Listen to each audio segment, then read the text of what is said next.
How do you make decisions? Sometimes it's obvious, like whether I should have shaved off this mustache or not. But other times it's a bit more complex. Do you just go with your gut, hope for the best? Do you flip a coin, phone a friend? Or do you use available data so you can back up your decisions? Well, you probably know PDM runs on a database. I'm going to show you how you can use the information there to make data-based decisions. Let's say you got some work to assign because a change order was recently requested. Who on the team do you assign this to? Well, you probably want to know what the workload of your team is in order to make this decision. Let me let you in on a little secret. If you ask anyone if they're busy, chances are they're going to say yes. So you need data to back up who you assign work to. And that's where having a dashboard for your PDM environment allows you to up your game as a decision maker.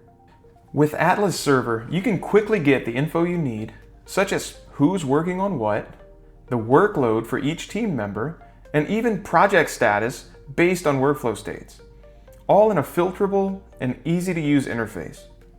The information you need is at your fingertips and always up to date. Not to mention accessible through a browser without consuming a PDM license.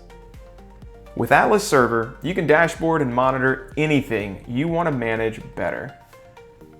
If you're ready to start making decisions based on facts and not feelings, MLC CAD Systems can help.